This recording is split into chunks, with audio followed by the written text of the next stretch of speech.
Okay, welcome guys. Let's begin. Get started. So a little bit of delay organising those tests there. So just on your test, I'll talk about that quickly.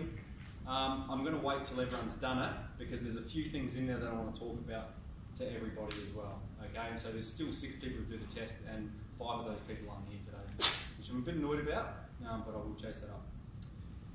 So today we're looking at surds. So I've handed out to you a checklist. It can be broken up really into 2 parts, the surds and index laws. Okay, index laws should be pretty familiar. We will cover them quickly. Then we've got surds. That's what we're learning about now. Surds, I'll talk about that more in a moment. And then the second part of it will be logarithms. And we'll probably complete that in the early weeks of term 4. So that there's a nice even split in between the surds and logarithms. So let's get into it. We're going to be, surds are basically numbers that have a square root on them. I think we start with rational numbers, okay? So a rational number means we can express it as a ratio. So I've got examples here that include integers, okay? So for instance, an integer just means a whole number. So 7, we can express it as a ratio or a fraction. We could express it as 7 on top of 1. All right, terminating decimals, if we had 6 divided by 10, okay, that would be 0.6. Okay, so it terminates, it finishes after this decimal place. And even recurring decimals, 1 on 3 is 0.3 recurring, but we can state it as a ratio. Okay, so these are what we call rational numbers. And then we have irrational numbers. Okay, these are numbers that cannot be expressed as a ratio. And they all have an infinite number of decimal places. That means it keeps going forever. Cannot be expressed as a ratio. These include surds. So I'll talk about surds in a moment. But also other numbers such as pi. Okay, you've learned about pi, started in year 8, right? 3.14159, keeps going. E is another one that you'll learn about. We'll probably talk about it when we talk about logarithms actually. So E is another number similar to pi, 2.72. With another infinite number of recurring decimals, and we can talk about the physical significance of that. And then we have surds. So surds are numbers that are expressed in exact form with a square root. Okay, so I've got root 2 here. You can put square root of 2 into your calculator, and it might give you 8 or 9 decimal places. It's about 1.73, but that means it just keeps going forever. All right. So we express it.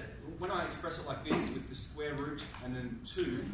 That includes every possible decimal place. Whereas if I only write 1.73, it's not exact, I've rounded it. Okay, so square root of 2 means it's expressed in exact form. Okay, but we can't just say a surd is any number with a root on it, because the square root of 9 is 3, which is not a surd. Okay, we can simplify that. So for it to be a surd, it has to be the root of a non-square number.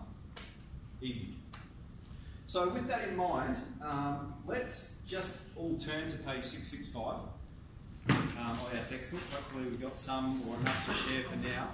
And I just want to talk about the questions. We'll talk about question 1, then we'll do question 2. So page 665. In a moment. Just share. You know, if Lydia's kind enough.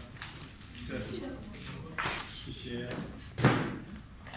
Okay, so we're just going to look at question 1 and we're just going to talk about it, and perhaps I'll just get everyone to answer one. So for each of the following numbers, state whether it's rational or irrational. Okay, so a rational number means we can express it as a ratio. Okay, so a rational number will include the square root of 9. Okay, because that we can simplify that to be 3, we can express it as 3 on 1. All right, irrational numbers are going to be numbers that are surds, so they have a square root, but it's not a perfect square number, so it's going to have an infinite number of decimal places. Now, I might just mention to you as well, before we leap into this, is we have like the cubed root, and we have the 4th root and the 5th root. We have the nth root of a number. That's what it means when we put that little number in there. And so what this means is what times itself 3 times is going to equal 4. Okay, so I think this is like 1.7 or something like that as well.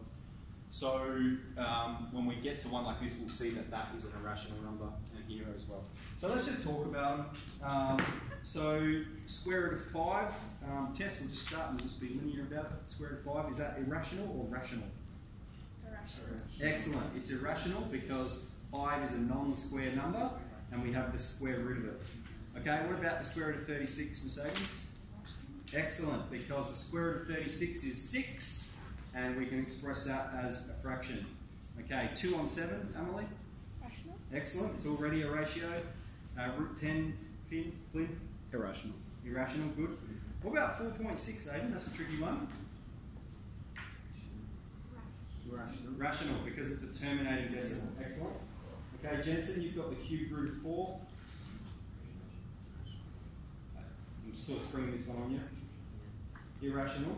And cube root of 2, Paddy? Irrational, okay. What about the 4th root of 1?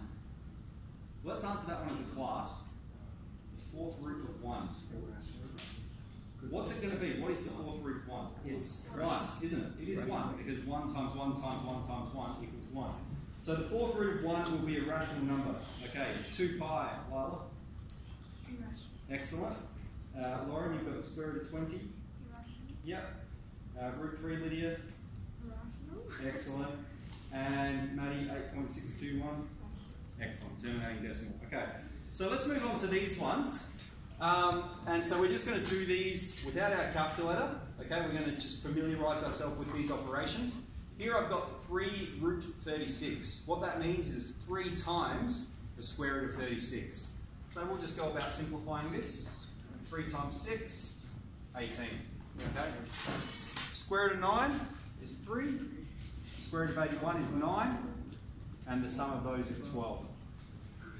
Alright. 7 root 64, it means 7 times the square root of 64. So 7 times 8. And plus 3 times the square root of 144. 3 times 12. So we'll have 56 plus 36.